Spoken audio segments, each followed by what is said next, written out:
Chase is wide receiver. One. Tell your grandma. Joe Burrow. Tell your mom. Tell Bob. From accounting. Tell your grandma. One. Javante season. It's throat punching season.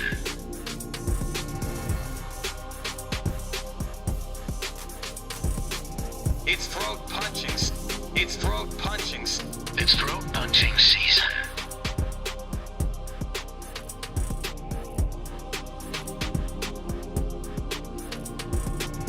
Joe Burrow. Joe Burrow. Tell your mom. Javante season.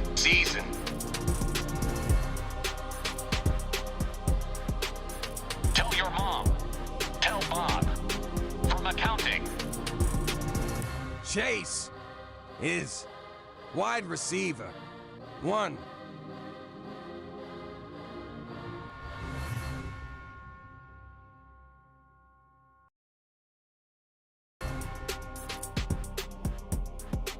It's throat punching season. Chase is wide receiver. One. Tell your grandma. Joe Burrow. Tell your mom. Tell Bob. From accounting. Tell your grandma. One. Javante season. It's throat punching season. It's the Fantasy Football Show with your host, Smitty.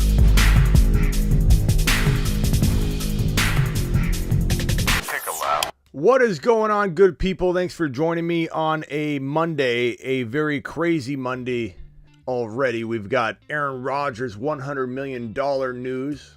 Does he announce tomorrow that he's staying with the Green Bay Packers, becoming the highest paid player in the NFL? Calvin Ridley done for a full year, or is he? Some are crying out that this 1-year suspension that he was handed down today, if you've been living under a rock, he was suspended 1 year for gambling on games during the NFL season last year.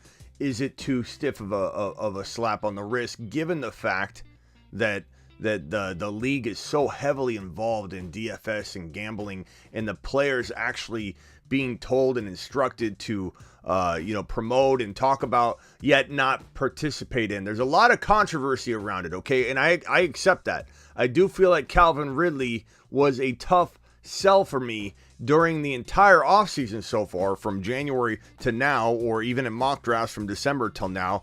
There are times where his ADP looked attractive, I admit, but a lot of people reaching in the 4th and 5th round assuming that this man would be on the field without even hearing whether he was going to return fully and knowing the whole extent of the details between the Falcons and him.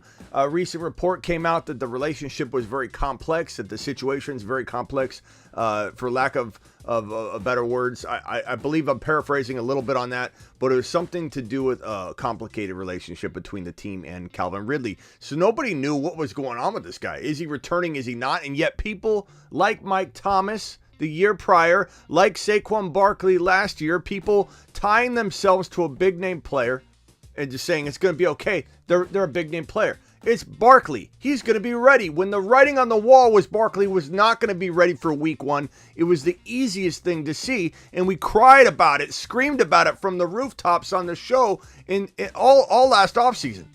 And same thing with Mike Thomas. People saying, oh, he'll be fine. He's going to have the surgery. He has to have had the surgery, right? Shows up, didn't have the surgery, but people didn't listen. Calvin Ridley, there was no resolution. There was no sign that he was for sure going to play 2022. We didn't know where he was going to be. We thought, okay, he might get traded, but the team came out saying, we don't know. We don't know. The relationship is complex. It is a tough sell for me to believe in players that have gone off the radar, even if they're big name, and to trust that it's going to work out because they're a big name player. Now, the league has a big problem on their hands because, and when do they not? When do they not? The NFL is very, very, they're different than these other professional sports. There's such a negative cloud constantly over the NFL. You have so much going on this offseason in terms of what the NFL cover-ups and things that are coming out. NFL teams paying coaches $100 million or offering $100 million per loss. Miami Dolphins. All this controversy around coaching and stuff like that. And then you have this right here. You have the league making millions and millions and millions. Probably, I would assume, hundreds of millions of dollars off DFS sites and fantasy football contests and stuff. Very, very tied to the NFL. And then a very kind of ambiguous connection between the players and all of that. And then rules that are pretty well known that you can't bet on an NFL game. You know that. And I know why some people are going to defend Calvin Ridley and say he only dropped $1,500. Dude's losing $11 million because he dropped $1,500. He tried to make a little bit of cash, dropping a small amount of money in terms of his amount of money that he's getting per year, $1,500, and now look, he's losing 11. It's very, very clear that these guys cannot make these kinds of bets or get involved in this kind of thing. Very, very clear. Very clear. And he did it anyway. The question that we should be asking, not about Calvin Ridley, who was kind of irrelevant in a way already because we didn't know his intentions or what was going to really happen. Would he still have the edge? Would he go to a different team and struggle? Where is he at in terms of wanting to play the game? Because he did step away for some mental reps, if you will, to get right, which we respect and we hope he's good and we wish him well, but we can still be angry at the same time that we lost a fantasy football asset that we invested in, especially dynasty owners out there. There's nothing wrong with admitting that you're a little bit upset. You're a little pissed off that you don't have this fantasy asset that you believed in and banked on and invested in. Like, it's okay to feel both ways. You want to support him. You say, Ridley, we wish you well, but I'm kind of angry I lost my fantasy football player. And it's okay to feel that way. Don't let other people pressure you into thinking you're wrong or you're a bad person because you're a little upset about your fantasy team. Our teams are important. Our lives are important. This show's important. And this is my job. So I'm here to talk about fantasy.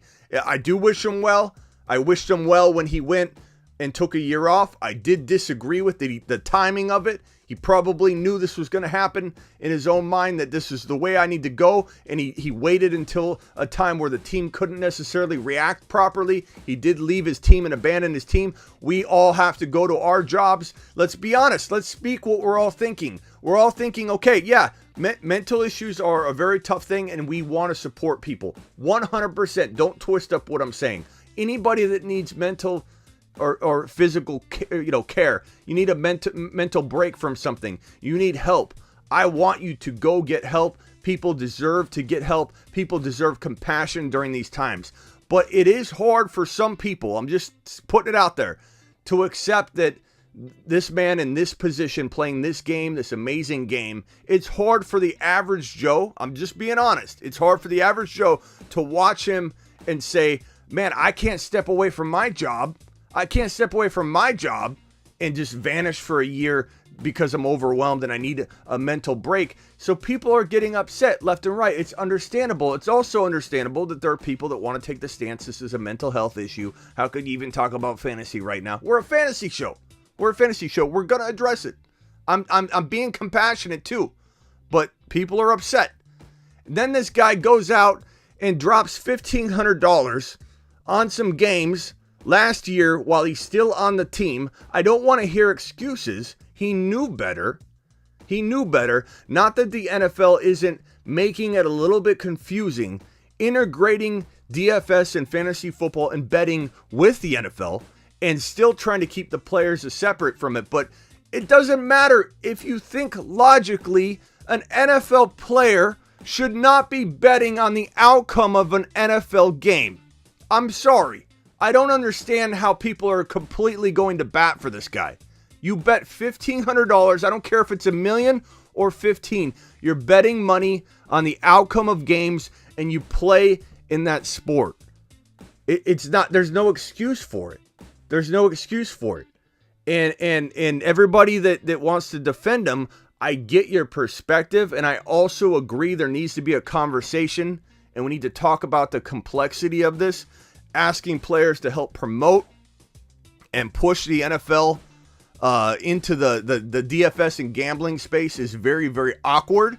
And then to not think these players are gambling, it is crazy. And let's just be honest. Let's be honest.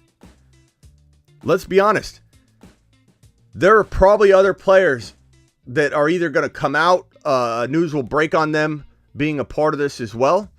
But this might not be the end of it, because it's hard to imagine that this is the only player in the NFL that's dropping a little bit of cash on some NFL games. It does make sense. He was out of for the season. He was sitting out the year. My thinking is maybe he thought, I'm not going back anyway, because he stepped away from the game. Maybe at that point when he made these bets, he was like, I don't even care about going back. I don't want to go, and changed his mind. I don't know. That makes a little sense too. Total speculation on my part. But to think this is the only player that is likely going to be brought up, I think that's optimistic. And to my other point that I talked about earlier, there are a lot of players that play in fantasy football leagues. I play in a league with Eckler. I play in a league with Austin Eckler and Darren Waller. I play in a league with other athletes that play in the NFL or play in the NBA. And you got to ask yourself, will there be a time in the very near future? And when I say near future, I mean in the next couple of days, the next couple of weeks, or the coming month, where the NFL says, hey, we're putting in a new policy. We're changing things. We, as of right now, no longer want any player playing in a fantasy football league. I don't care if it's for money. I don't care if it's for the $250 that people say is the minimum that an athlete can play a fantasy football league for, or whatever the case may be, which I bring that. I don't even need to look into that, because I know that's probably going away. I would imagine that's going away, if that's even in there.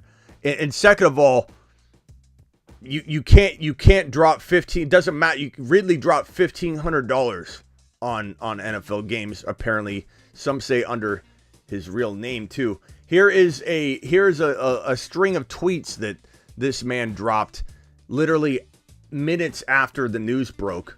What was crazy is that he actually, before I read those, he dropped this tweet the day prior, yesterday. Oh no, that wasn't it. He dropped this tweet a day prior. This was yesterday. I learned from my L's.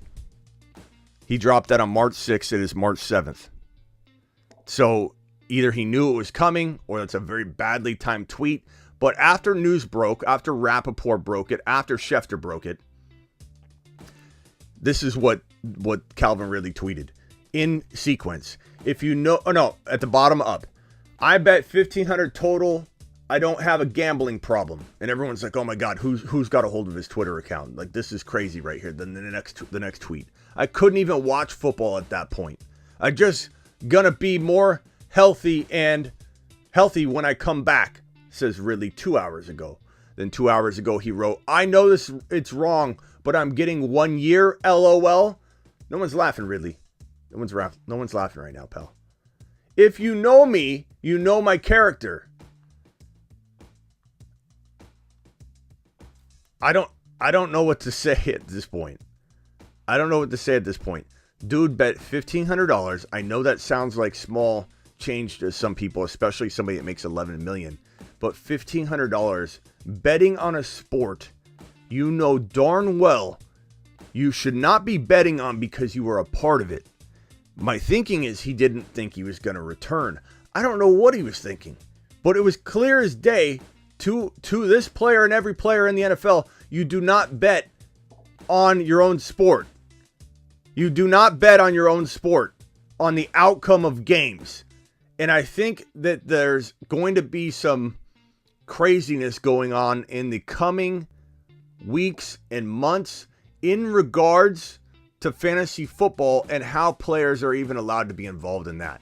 Because even if you're playing for a charity, even if it's under 100 or 200 or whatever, even if it's a free entry fee, but you're playing for charity, people are donating money, there is a incentive for you to win the league so that the said money can go to your charity. There's a lot of confusion and cloudiness there. And I'm telling you right now, in the next coming weeks and months, these NFL players will potentially be instructed by the NFL to not go near fantasy football leagues, not allowed to play in a fantasy football league, not allowed to partake in one, not allowed to potentially advise on fantasy football outcomes, because this could get cloudy. This could get cloudy. I got $1,500 worth of beer cans in my garage, says Joel. Joel's living large. So, this is the letter that the NFL released on the Calvin Ridley situation. He'd be suspended through at least the 2022 season for betting on NFL games. The league takes this very seriously. They're not going to scale this suspension back. They're going to make an example out of Calvin Ridley, because that's what the NFL does when they're in a corner that they potentially may have also had a hand in pushing themselves into. Like, the NFL is in trouble in a lot of ways, and this is just one of the many things that is being brought out lately. The NFL's got a lot of problems. Let's see what some of you were saying. First in the building was Kyle. Thank you, Kyle, for being here. Mealy was second in the building. Silver was third in the building. Kenny Powers was fourth. Joel and Double A Swaggy. Appreciate you guys all being here. We've got other news too. Aaron Rodgers tomorrow is reportedly going to either accept or accept a deal by the Green Bay Packers that is said to be over $100 million for 2 years, which would make him the highest paid. The deal is going to make him the highest paid player in the NFL per season. And it's crazy to think about that a man at this late stage in his career, where the team that is trying to retain him in the Green Bay Packers drafted his replacement a few years back, and now he's sitting in a position where they're begging him to stay. They're offering him over $100 million. Now, the one thing I'll say is that there definitely is more of a shot, obviously, than I thought originally when this all started unfolding, when I said there's no way he's going back. Things have changed and unraveled, and my stance of that he won't go to Green Bay has definitely evolved, because his love for Devontae Adams and his love for LaFleur and some of the coaching staff that is there, not the ownership or management, even though things have reportedly gotten a little bit better. This situation has turned into a circus, but not because of Aaron Rodgers. I'm getting sick and tired of hearing people throw shade and hate on Aaron Rodgers. He's dancing around. He's playing this out. Guys, anybody that takes it that way is taking it that way because the media continues to talk about it. Aaron Rodgers isn't saying anything. He rarely speaks on it. Aaron Rodgers has every right to wait until the final hour. Aaron Rodgers is gracious enough to say, I'm not going to impact teams. I'm going to announce it before the first day of the season, March 16. Aaron Rodgers is playing this in a way that I think is not selfish like everyone's saying. Aaron Rodgers is making a big decision. He has every right to take his time and decide what's best for him. And everybody's saying he keeps dangling this and dangling that. What interview are you talking about? The one single interview he did on McAfee where we stayed up, and anybody should be mad at being the carrot being dangled in front of us and not actually getting to grab a hold of the carrot. It would be your man Smitty, who went live for 10 straight hours leading into the Aaron Rodgers announcement, the non-announcement. I'm not mad at him.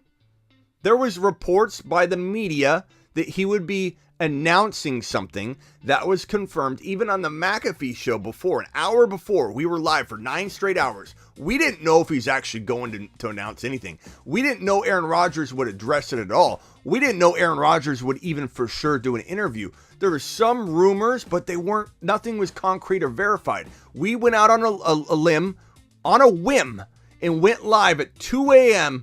in the morning until noon. The show must go on. I have a job to do. I did a 10 straight hour live stream from 2 a.m. until the announcement at noon that we didn't even know was going to be a real announcement. 1 hour before, we're live for 9 straight hours. McAfee says there is an announcement coming in 1 hour or 2 hours or whatever it was, and we all flipped out. We're like, we did it, we made it, we're on the map. We're already on the map, but we're having fun with it. And it was said, an announcement. He comes out and says the announcement is there's no announcement. Everybody went nuts. Did I go nuts? Absolutely not. Was I a little disappointed?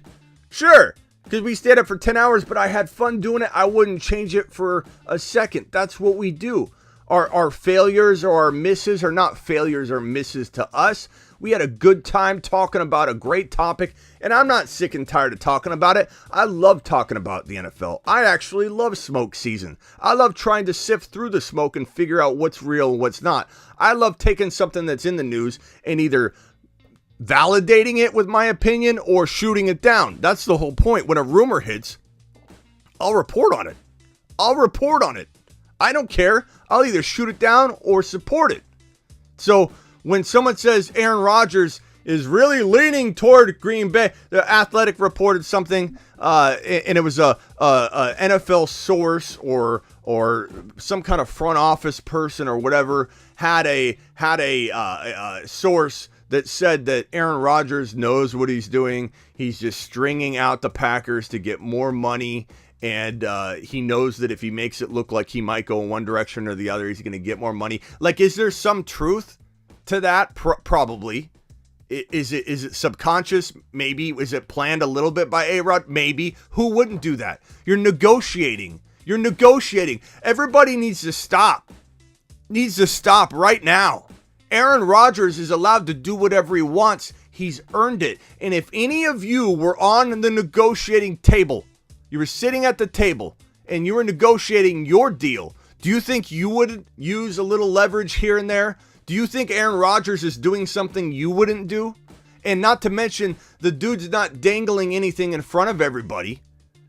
The dude does 1 or 2 selective interviews where he doesn't really say anything. People probe at him and he's like, I'm still deciding. People say, oh, he knows exactly. It's about money. He says immediately, no, it's not. That's a dumb, false report. And people are just running with it. Now, we run with stuff too. Let's be honest. Let's be fair. But we run with it in a positive way.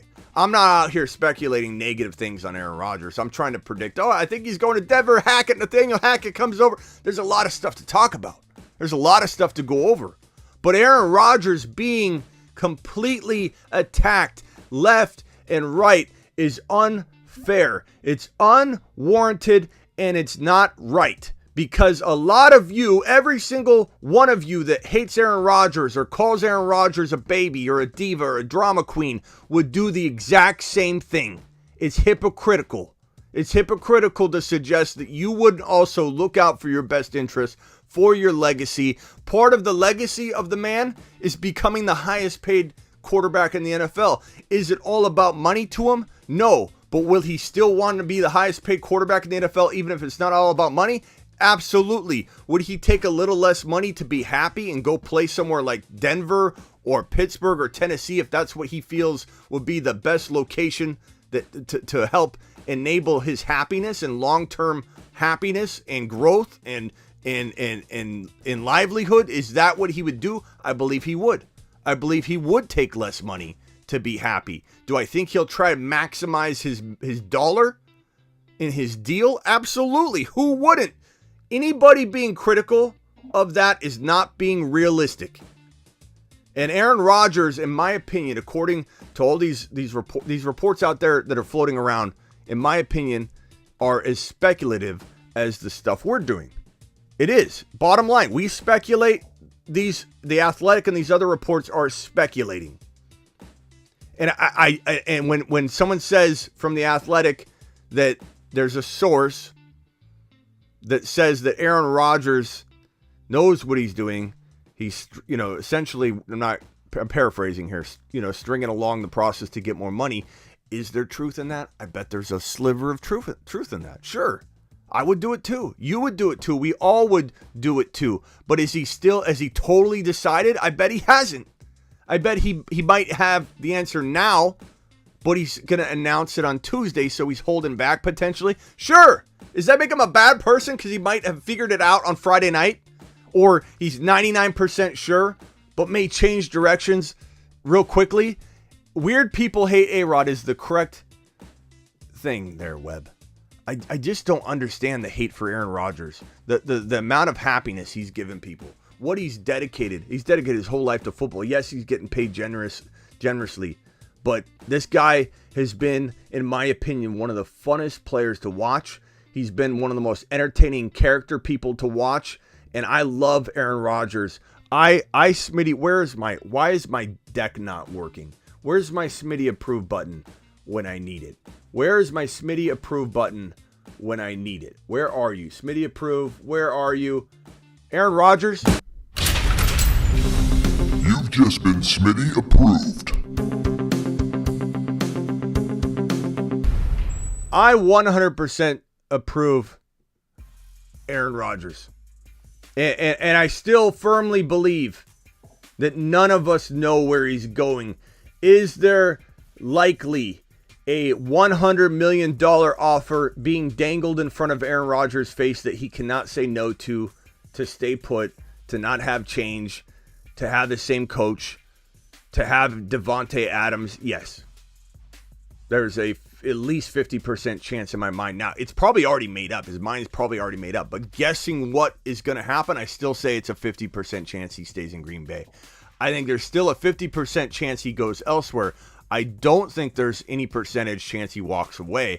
If Davante Adams is tagged, they can still tag and trade him. They can still tag and trade him to wherever Aaron Rodgers is going to make a deal more enticing to get more return. If they actually don't want to retain Davante Adams without Aaron Rodgers, they could announce the tag on Adams, still contemplate trading the both of them to a location that can afford it in exchange for players that could help offset that cap hit and capital.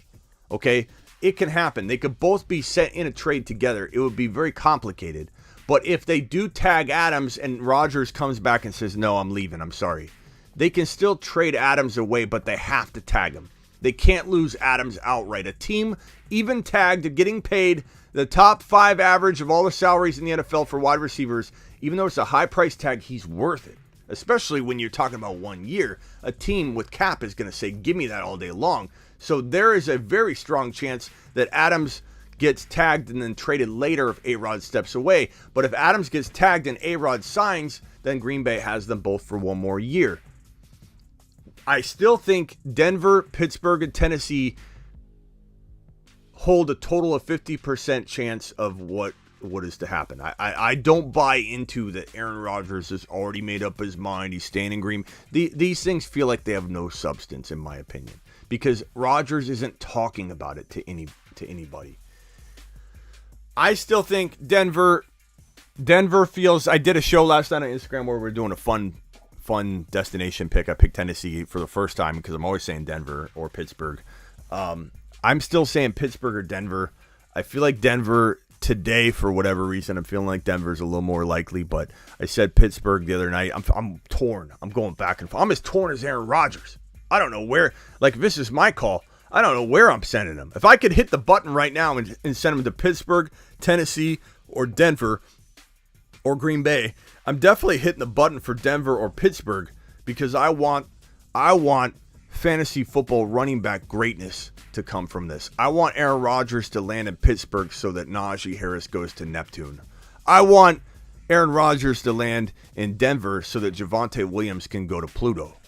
To the moon, to Pluto, to Neptune. You know how we do it here on the show. We send people to the furthest planet, even if it's a dwarf planet like Pluto. The furthest planet from the sun, Pluto, on its oblong, whatever,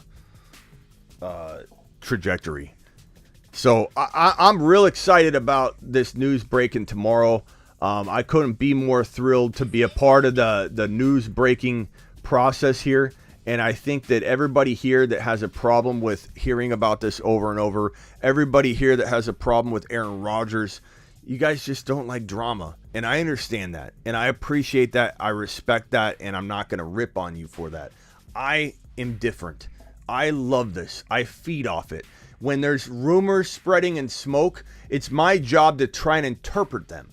When there's more smoke and fires out there, I'm more excited than ever to go live. Not because I want clickbait type stuff out there or I want people to come in for views off of clickbaity titles and stuff. I want to decipher it for you the best that I can, given the 20 years of experience I could bring to the table. Do my job the best I can. Am I always going to be right? Absolutely not. And with something like this, no one knows where he's really going. We're speculating. And it's like a 50-50 type of situation. But I'm telling you right now, it's not done. It's not like the possibility of going to Pittsburgh or Denver. He may have already made up his mind, but for people to say it's 100% Green Bay, I don't agree with that. I think that all those reports have no substance to them. They have some kind of vague source or a speculative take or an angle, just like we have. And admittedly, I have them too, where I'm saying, oh, you got Hackett in Denver, Nathaniel Hackett, the coach coming over to be the head coach of the Green Bay Packers. You have Javonte Williams. You have the Denver situation. You have the fact that his fiance reportedly has a home or lives or lived or family. No one really 100% has confirmed what the actual situation is living-wise, but there are some ties to Denver. Aaron Rodgers reportedly bought land in Tennessee. I don't know that it was a home, but I think it was land. There's all kinds of things you can tie to the direction and where ARod's going to land. But no one knows. No one knows. We will find out. We will find out, and then we will react, adapt, and have more live streams, emergency live streams to talk about the impact. But today we've got a lot on our plates here. Between just Aaron Rodgers and just Calvin Ridley, we could do the entire hour on these two individuals. We could talk about what happens to Calvin Ridley's future if he does decide to come back. I'm telling you, I don't see a way that Calvin Ridley is going to be relevant in the coming years, given that the man is 20. We broke this down earlier. How old is he again? Calvin Ridley is 27 years old, turning 28 in December, which means he will be entering 2023, the 2023 season at 28 years old, turning 29 by the end of that year, before the year is up, before the season comes to a close. That's not a spring chicken. That is not good for a wide receiver that's actually sat out 2 years. You sit out 2 years and you're 28 years old, about to turn 29 during that season. Not good odds that you're going to be productive or be an elite wide receiver. Could he come back and make a team? Could he come back and be a team's wide receiver too? I suppose. But he should have been traded this entire offseason when he held some value that was invisible. And people were banking on him blindly without any sort of update to confirm this is where he's going to be in 2022. Just like Mike Thomas. No update as to where Mike Thomas was going to be in 2021. And everybody that just blindly went into it got burned. No update on Barkley being ready for week 1. What's going on with Barkley? Why is Barkley not ready? Nobody asking questions. Everybody just assuming it's Barkley. AP did it. He came back and tore it up. Had a 2,000-yard season with a torn ACL the year prior. Barkley's got to be able to do it. No good updates or substantial information to support that he be ready for week 1. What did everybody do? We screamed from the rooftops not to, but what did everybody do? Blindly went into the Saquon Barkley game. Barkley's an avoid, total avoid. Playing on a bad offense with a bad offensive line, with a quarterback that vultures touchdown passes, and no sign of him returning fully to form. Let's not bank on Barkley in 2022, shall we? Unless he falls to a ridiculous value. But Ridley was no different. There were no, even though it was an entirely different exact kind of situation, it was very similar in that we had nothing to go on. When the last thing you have is negativity in the fantasy sense, I'm not trying to make light of the mental health issue, so please don't take it that way, because someone in the comments is going to go, what? You're not very sensitive, Smitty. This is a fantasy show. I'm not talking about any of that right now. I'm talking about, from a fantasy football perspective, Calvin Ridley disappointed, and we did not have any indication that he was going to be on the road back from that disappointment from a fantasy perspective. And yet people blindly went into it. We've got to stop doing that. There are safer players to attack, safer players to go after. And when you talk about a guy like, let's think of a player that we want to avoid, Dalvin Cook. You talk about Dalvin Cook. Let's put Dalvin Cook's name up on the screen. Dalvin Cook. When we talk about Dalvin Cook, we're talking about a player that has way more risk than an upside, considering the players that are around his ADP. Dalvin Cook has a torn labrum. Dalvin Cook has a labrum that we don't know the extent of the injury. We're, again, in a place of batting blind if we start assuming Dalvin Cook's shoulder is good before it's proven that it's good. You guys got to look at it from that perspective. Once there is doubt that is significant, that is actually crazy, like crazy negative in a fantasy football context, like Dalvin Cook's shoulder, like Dalvin Cook's off-the-field problems, which are not resolved yet. Once you're at a crazy negative point in a player evaluation, the player, has to prove to you that is resolved and you're on a different path before you invest in said player. It's not the other way around. A lot of people look at it this way. They say, hey, Smitty, until I find out his shoulder's a real problem, I'm not going to ignore him in the first round in the top 5. You should be looking at it the other way. You should be looking at it once you have extensive evidence that there is a big issue. You need to be proven that the issue no longer exists, or therefore the issue is still on the table in your mind. That's how everybody needs to look at big injuries with big name players where big fantasy football draft capital is at stake. Dalvin Cook, as we know it right now, has a labrum. Here is the ball and socket. Socket, ball. Labrum is like a seal that helps keep the ball tight in the socket. If the labrum was removed like a seal, if you just picture a seal all the way around, you rip the whole seal out, the ball and socket would slide in and out because it's almost, you could look at it like it's fit perfectly, right? It's the seal that makes it not come out. Dalvin Cook, if you use this paper as an example, Dalvin Cook has his ball and socket in like this, and the labrum is torn, meaning it can go in and out because the seal is no longer tight to keep that ball and socket in. If it doesn't get repaired, and it's not an easy thing to repair, you have continuous risk of the ball and socket coming out constantly, because if that ball turns in a way where it has that opening and that fit to where it comes out, it just slides out again. He takes a hard hit, it comes out. Not to mention, when you have a tear in your labrum, you're more likely to what? Tear more, tear more, tear more. His labrum, we don't know the extent of his labrum. Does he have multiple tears all around? Or is it one spot that they can fix again or try and fix again?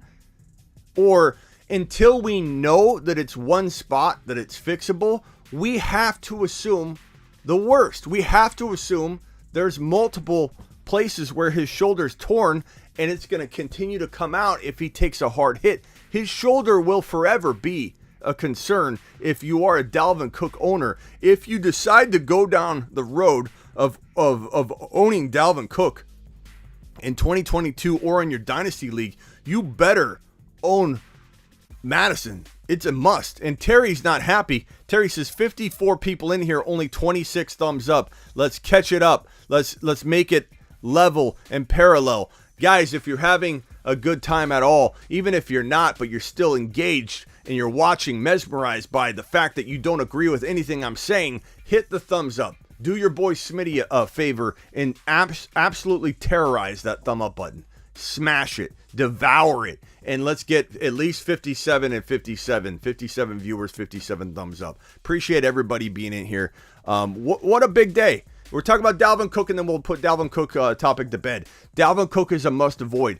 Dalvin Cook is a guy you stay away from at all costs. If you do not grab Madison and draft these two together, and ensure you have Madison and Cook cuffed, you are making probably the biggest mistake you could make in all of 2022. Not to mention, I don't know why you would even go near Cook with the off-the-field situations. The fact that this guy crawls off the field 2 or 3 times a season and looks like he's done for the year, or it's an ankle or a knee or the shoulder. You have injury concerns galore with this man. And on top of that, you had a pretty inconsistent season last year. And the fact that you can just draft a safer player around, let's say he goes number 6 overall. Why not take Jamar Chase? Why not take Cooper Kupp? Why not take Justin Jefferson? Why not take one of those elite prospects, grab Alexander Madison in the 7th or 8th or 9th round, wherever his ADP is, grab a little bit earlier. Why not have the best of both worlds? Why not have the guy Madison with a safer option in Cooper Kupp, Jefferson, or Chase, and avoid the Dalvin Cook situation altogether? That's my advice. I would not go near it, but if you go near it, you refuse to listen to me, like everybody refused to listen to the Derrick Henry and Cam Akers avoids last year and the Barkley avoids. It's gonna be a sad day if you don't have Alexander Madison. But I fear that may not even be the smart move, because I don't know that Cook will. Will we be in a situation where Cook and Madison are splitting at some point because Dalvin Cook is halfway banged up, halfway hanging on to playing? We don't know. Dalvin Cook has taken a beating. Dalvin Cook is very injury prone. Probably one of the most injury prone top 5 players in the entire league at the running back position. I would say Dalvin Cook on my top 5 worried about players for 2022 and beyond. I would say that about Dalvin Cook. So a big avoid for me, a big concern. This next question is from Cliff. Cliff wants to know, how about Elliott and Jones, safe running backs, no longer safe? Definitely both guys I would avoid depending on the cost. Do I like Elliott and Pollard and Aaron Jones and Dillon cuffed together as late running back 1s and 2s in maybe wide receiver settings? Yeah, I could get behind Aaron Jones and Dillon together as a cuff if you're going, let's say, wide receiver. Let's say you go Jamar Chase and Tyreek Hill. Then Aaron Jones and Dillon as your running back 1's pretty darn good. And you might even be able to pull that off in the 4th round. You might be able to get, let's take it to the board, and I'll tell you exactly the kind of deal, the kind of team I would build. Where's my eraser? Where's my eraser? Goodness gracious. Let's take it to the board. Let's say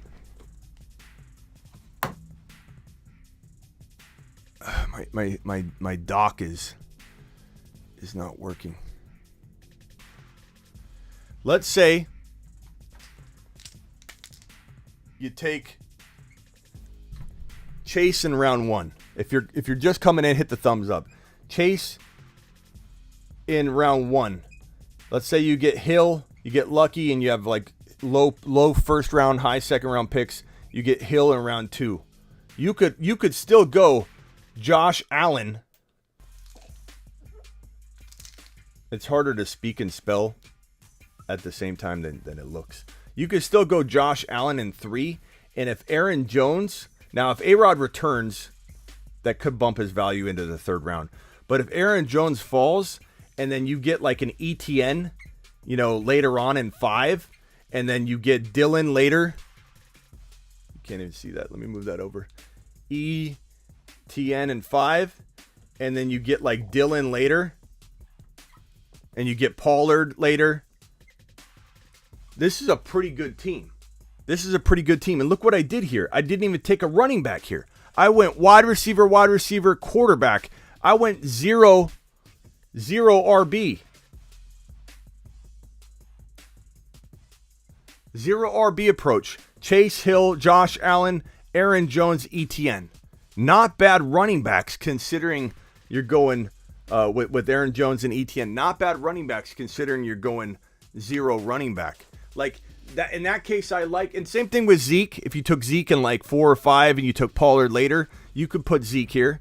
Like if you put Zeke here, I don't love Zeke as a running back 1, but I don't mind Zeke in a redefined parameters of going wide receiver, quarterback. that's a totally different story. So it kind of depends on context when we're talking about Aaron Jones and Zeke Elliott, but certainly do not have my confidence as of being, elite production type guys moving forward. Thank God the Vikings got an offensive-minded coach. It's just Justin Jefferson season, Johnny. He's going to go off. He's going to go nuts. They're going to use him all over the field. Time to hit some voicemails. Let's go ahead and put that up on screen here. Voicemail time. Spacula with another super chat. Appreciate you, Spacula. Spacula has been helping keep the lights on the last couple of days. Would you rather give a 2023 second and third round pick for Ridley or pay Amari a big contract if you were the Patriots? Ridley, would I rather give a second and third round pick for Ridley? Why would I go after Ridley, Spacula? He's out for the season. Are you just saying trying to paint a picture of Bleak versus Bleak or something? Because Ridley is maybe never going to play again. Nobody wants Ridley. I'm not going after Ridley at all. Amari, a big contract is likely for the Patriots, I would say.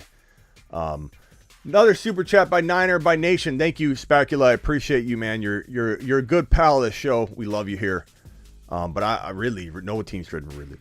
Sir Lance, the king of the NFC. I've got this phrase going around Niner circles everywhere. Niner shows everywhere. I go on Niner shows and I start dropping Trey Lance bombs. And I say Trey Lance, king of the NFC. And people are like, oh, you can't say that.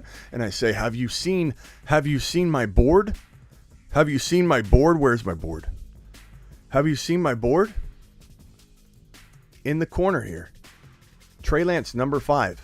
Quarterback, 2022, question mark? King of the NFC. I go on Niner shows everywhere and I drop Trey Lance bombs and they can't believe it. These Niner shows can't believe it. They think it's crazy. The Niner shows everywhere think I'm crazy on how I'm talking about the season that this young kid, Trey Lance, sophomore year, makes no difference, sophomore. He's dropping a Joe Burrow and Herbert type season. So ARod definitely leaving Green Bay. I think I saw my accountant in here somewhere. Where is he at? This is the phantom accountant of the show. He's not really my accountant. He's the show's verbiage and historical data accountant. Where's he at? Where are you at? Mike, my CPA guy. Where is he at? Drop your comment again. I didn't see it. I don't know where it went. Okay, let's go to the voice messages. Let's roll.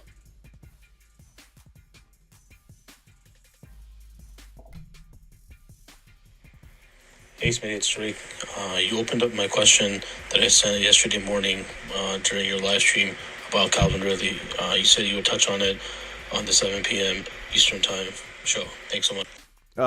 Let's see. I don't know what your question was now. Let me see if I can find it. Hey, Smitty. Wow, I can't believe Check the NBC Sports Edge app. Adam Schefter reported that this is his career. In addition to this, our first question, do you think his career in the NFL is over?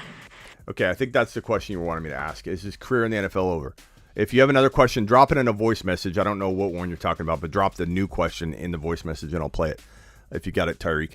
I would say his career is probably over to the extent that he's going to be useful to anybody from a fantasy perspective. Would I cut him in a dynasty league? And if you could put him on IR or something, an IR spot, I guess I would, or depends on the situation, but he's probably worth dropping. I can't imagine him coming back.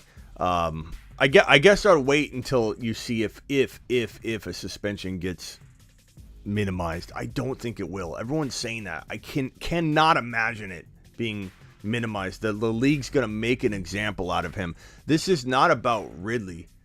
This is about the integrity of the sport. And given that there's so much money involved, and given that there's so much of a black cloud over the NFL right now with everything that's been going on, everything lately has been crazy. This is a very dark time for the NFL in a lot of ways, a lot of things coming down on them, and a lot of it is their fault. But they're trying to address this. There's no way this man is in my opinion gonna see the field in 2022. He's being made an example, and partly for good reason, and partly I don't know how. I mean, I know the $1,500 is a low amount, but does the money amount matter? Like, I mean, if he dropped $1 on it, I could see people having a problem. Me going, yeah, I don't know if I could. I don't know, like his if somebody used his phone to do it, like there's a lot of ways I could see myself trying to defend him a little bit, especially if it was a lower amount.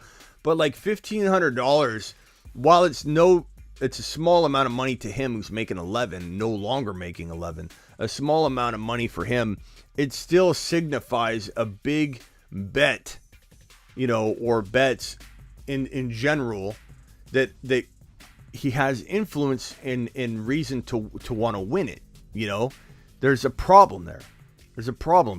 And it needs to be addressed, and the NFL addressed it. Can you talk a little bit about Devonta Smith from the Eagles and where you think he should be drafted in 2022? I feel like he's one of those really talented receivers like McLaurin or DJ Moore that's a really good receiver, but just in a really bad situation in a bad offense with a bad quarterback. So where do you see Devonta Smith? What do you see him doing this year in 2022? Devonta Smith is a tough wide receiver to rank because it's driving me nuts that the Smith is not capitalized. It's tough to rank him because he's in a bad spot. We wanted Philly to be a good spot. We knew Hurts was a great player. We know Hurts is a good player. Hurts is a fantastic fantasy football player, and I believe Hurts would be a fantastic quarterback in a different situation. I think the Cardinals, listen up, should send Kyler Murray for Jalen Hurts. Straight up. And if you think I'm crazy because you are looking at Kyler Murray's skill and talent and athleticism, then you aren't looking at the big picture from a football perspective. You're only looking fantasy, and that's understandable too. But Kyler Murray is not going to succeed in 2022. He's not going to succeed in 2022. Kyler Murray is building a self-made problem that's hovering over his head. And this thing is going to follow him around and rain constantly. Rain, doubt. People will boo. Kyler Murray's going to have a bad year. I'm sorry to tell you, nobody can probably play through the amount of negativity and toxic environment, self-made toxicity that this man has created for himself. Nobody could weather through that if they're already in a negative headspace. Like, think about when you've been at your worst emotionally. Like, we've all had anxiety or some kind of temporary or long-term depression in our lives, or moments where we felt that way at least, or we're very close to it and we're anxious. We're not on our best behavior. We're not making the best decisions. And Kyler's then going to create this very toxic, negative environment in an environment where he's already looked down on by a lot of his teammates for being an isolation type of guy. He already refused to go back on the field to finish out that playoff game with his teammates because he blamed his team. He said the Cardinals, not us, not we, the Cardinals made him look embarrassed, and they embarrassed him. They set him up for failure. That this is not a teammate. And as much as he can have talent, it doesn't matter. And Jalen Hurts is a better leader than Kyler Murray. Jalen Hurts has been doubted his entire NFL career by both coaches, Peterson and now Sirianni, Sirianni's been worse than Peterson. Peterson, after two amazing starts where Jalen Hurts threw for, I believe, back-to-back 300-yard games. One game was like 3 or 4 TDs. Phenomenal two games. Not this past year, the year prior. And then he has kind of a bad game, that third game, and Doug Peterson benches him in the middle of the game when your future has come in to take over, and you bench him. Then you bring in a coach, a new coach. That's a Super Bowl coach they let go. He had such a problem with the ownership in the locker room, they let go of Doug Peterson, very closely removed from a Super Bowl appearance. That's how bad of a toxic environment that Doug Peterson was creating. And this Philadelphia Eagles team making mistake after mistake in the NFL draft after NFL draft, drafting Jalen Reagor over Justin Jefferson, just botching everything. They make finally a good move and draft a guy named Devontae Smith, who we've got above my head here. A very talented wide receiver, very capable of being a top 10 wide receiver at the NFL level and in fantasy football. One of the best college football wide receiver seasons we've seen in a while. Very amazing at getting separation off the line despite everybody saying he would struggle at the NFL in that when he led college football in that stat and category of press coverage situations. This dude is electric. He is exciting. He's got talent to Neptune or to the moon or to Pluto, however you want to define it, but he's sitting in a very bad situation where his quarterback is constantly doubted over and over and over. And I'm telling you right now that if Jalen Hurts was molded and sculpted, all of these, he's inaccurate, he can't throw the football, he's the worst quarterback in the world, this kid's still developing. You know who had bad accuracy during his first season and they curbed it and developed it? Dable and a bunch of people helped make this kid an absolute machine. Josh Allen. Josh Allen struggled. Josh Allen struggled with technique and accuracy, and people thought he was a running quarterback. He wasn't going to throw the football. Look how good he turned out. Everybody giving up on the talent that is Jalen Hurts is not looking at the big picture. Now, the Eagles are giving up on him. They're looking at quarterbacks. They've been talking about Watson. They talk about trading up in drafts all the time, back-to-back years. You've heard it. Now, they're not going to stop. They're going to talk about what can we do to replace Jalen Hurts. Give him Kyler Murray.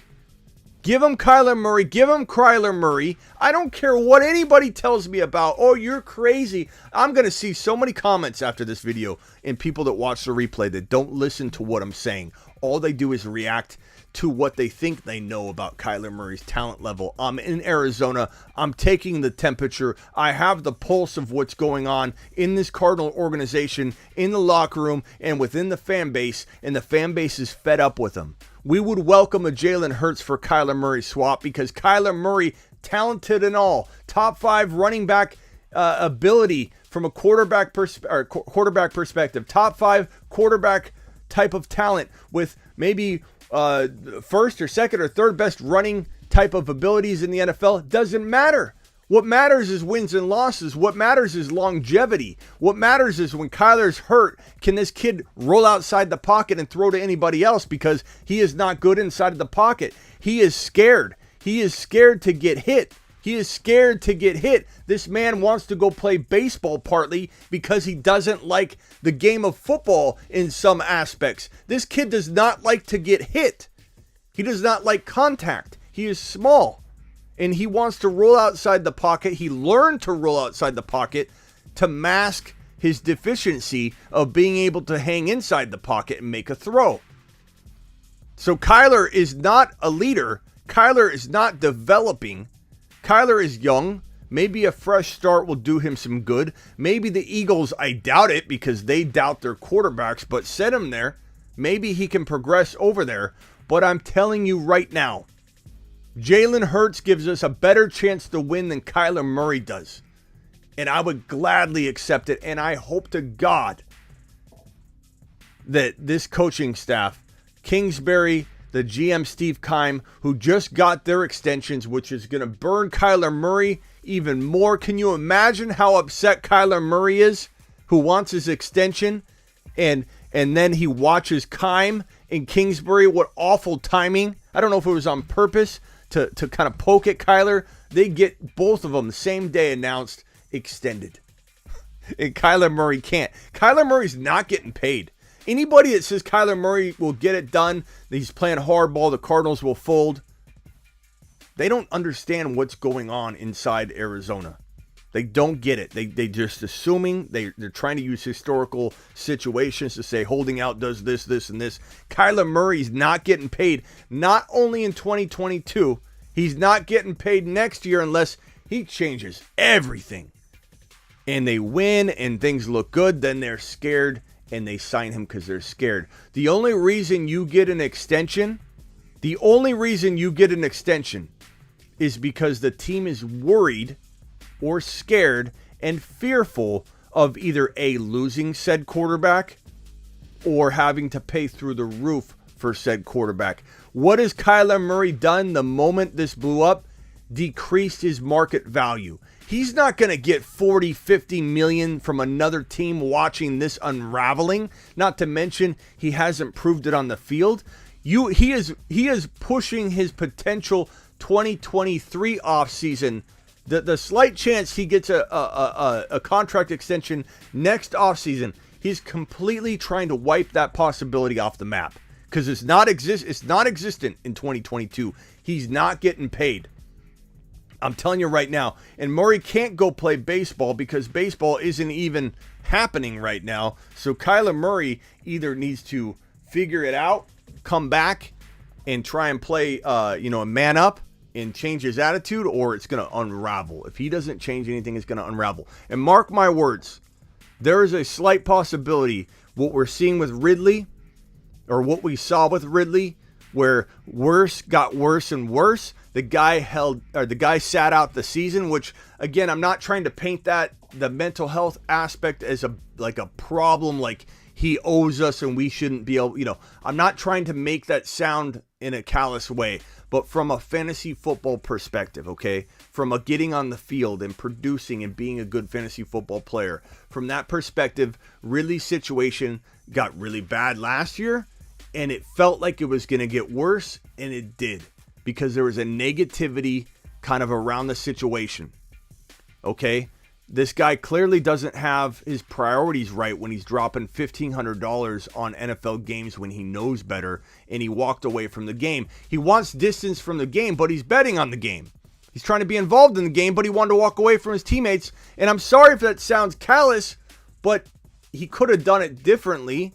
And just because we're worried about someone's mental health, we wish them well, doesn't mean we can't be mad at their actions. Doesn't mean we can't be mad at their abandoning the team. Just because someone holds up the card, I mental break. I need a mental break. Okay? I have some anxiety or some mental health issues, which I fully respect. 100% feel that everybody should get the help they need. But you can't just hold up the card anytime you want to get out of a situation. I firmly believe there is a chance that Kyler Murray, this situation, because it's steamrolling like a snowball down a hill, getting bigger and bigger and bigger, I would not be surprised if this situation got worse instead of better. What do I mean by that? Maybe he quits altogether. Maybe he walks away like Calvin Ridley. Maybe he something else we can't even think of. But it wouldn't shock me if this goes from bad to worse. And when I say I would trade Kyler for Hurts, what good is Kyler if he's not even playing? Maybe he wants to quit and play baseball. Maybe he wants to just hold out. Maybe baseball doesn't happen, but he still holds out, and then his season's... Maybe he does. Maybe he does. Maybe he hates football so much right now, he doesn't want to play. He doesn't want to play. Maybe he wants guaranteed money so he can walk away after 1 year because it's the light at the end of the tunnel for him. I don't feel like this is going to end well for Kyler Murray and the Cardinals, and I'm in Arizona. There's no way to be optimistic here. Can probably play the amount of which running backs do you think are going to bounce back from 2021 going into 2022? I could barely hear you over the background of the show, but I think you said best running backs for the bounce back. Bounce back running backs. And to answer this question real quick on the Devontae Smith, until the quarterback situation's resolved, or we feel good about it, I should say, it's tough to know. Could Devontae Smith not develop? Yes. Unfortunately, an elite talent can be held back. So there's that. Bounce back running backs.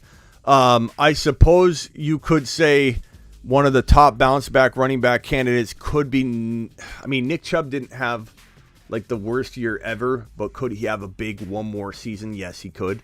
Could Barkley come back a little bit? Sure. Could Gibson come back? Sure. I'm avoiding Barkley unless he falls to basement pricing. This guy is an injury-prone player. Very injury-prone. I don't want to hear the ankle injury was freak, the ACL was... No, he's injury-prone. He goes 100,000 miles per hour, which I admire. But he's reckless with his body, going 100,000 miles per hour into linemen, walking into his own lineman, spraining his ankle, which if you watch the play, it was essentially his fault. I don't want to hear freak injury with Barkley's ankle injury. I don't want to hear that he had freak injury with his ACL when the exact play before he tore his ACL, he dislocated his elbow. I mean, bounce back potential, sure, but still a void for me. So of the guys that feel bounce back worthy, McCaffrey, Henry, Barkley, I say Henry's got bounce back potential, but for how long? I don't even know that he could regain his form. He's got a plate in his foot. Looks like he's plotting around out there now. We only got one game. He's got to have time to get better, right? But at the same time, this guy doesn't have the speed to get through the hole. So that if he loses his step and he isn't able to get moving and wear down defenses into the third and fourth quarter, I think Derrick Henry could just look like he's running in mud starting in week 1. I don't know. Could he have 5 or 6 games of being an elite running back? He could. And for that reason, I would contemplate drafting Henry in 1 or 2 leagues, maybe 1, and trading him by week 6. No later than week 6. If you hold on to Henry later than week 6, you're going to be sorry. There's no way he gets through another season, in my opinion. With the workload and amount of miles he's endured at his frame. His frame's not a good thing. He's built different. I hear it all the time. Smitty, he's built different. That's not a good thing. When you are as big as this man is, the bigger you are, the harder you fall, the harder it is on your body to get up each and every time. Derrick Henry's looking at it unraveling. So Henry, bounce back?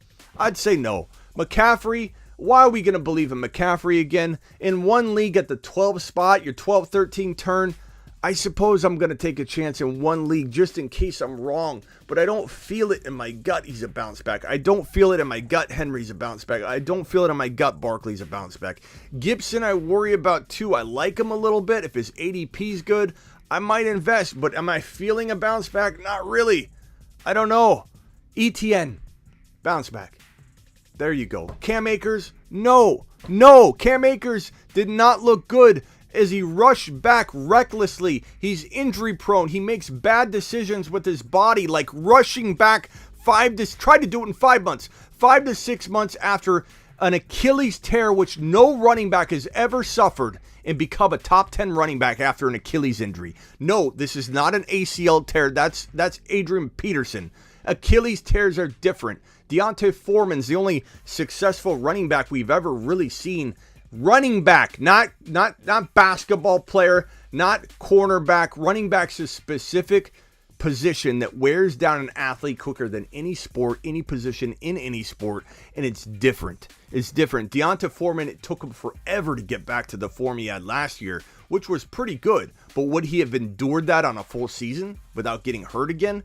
He suffered injury upon injury coming back from the Achilles tear. Cam Akers, the likelihood of Cam Akers suffering another injury with the leg or the lower body is extremely high coming off of an Achilles tear. And what kind of damage did he do? Did he set himself up for? What kind of injury could he have set himself up for coming up in 2022 by playing too early on his injury, on his recovering Achilles tendon, which was not 100% or anywhere close to it? I don't care what anybody tells me, because there's no way to test that. There's no way to know that. You can't mimic football game situations in rehab when you're running and cutting. Football is different. You're getting hit, slammed, pushed in different directions. You're unexpectedly activating different muscles and going in different directions and applying pressure in ways you can't possibly do in even basketball or other sports. So Cam Akers, a complete stay away. And give me ETN. Even though I fear Doug Peterson's running back by committee style is going to potentially hold him back, it's still an environment where there needs to be somebody pulling him passes from Trevor Lawrence. And maybe ETN, when he's not being used as a running back in this running back by committee, he could still be on the field catching passes from Trevor Lawrence, who I think is going to take a big step forward in 2022. So give me ETN. I don't like a lot of these other players. And Noah clearly isn't listening to the show while he's watching it, because he said Kevin Durant came back from an Achilles. What did I just say, Noah? What did I just say? Just said running back, not Durant. Not Durant. Not Adrian Peterson with an ACL tear or Kevin Durant, a basketball player with an Achilles tear. We're talking about football players, running backs only. There's never been a run. When I say there's never been a running back that's been a top 10 running back after an Achilles tear, why do people say Kevin Durant? Why does what do the words Kevin Durant come out of people's mouths? Why? Why do people say Kevin Durant every single time I say no running back? No running back has ever been a top 10 running back after an Achilles tear. And the first words out of people's mouths are either Adrian Peterson, who had an ACL tear, not an Achilles tear. It's like night and day. Or people say Kevin Durant. Kevin Durant, Smitty. I just proved you wrong. Kevin Durant, bro. Like, you know what I'm saying? Kevin Durant, pal.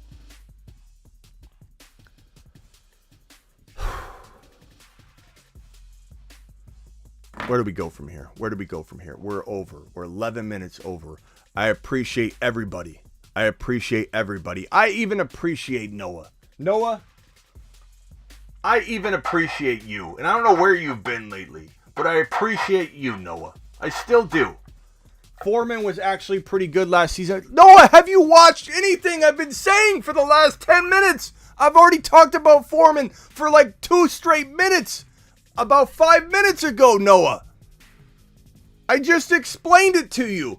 That Foreman's the only player that has ever looked remotely good, but in a very short stint, and it took him forever to get here. He tore his Achilles back when you were in diapers, Noah.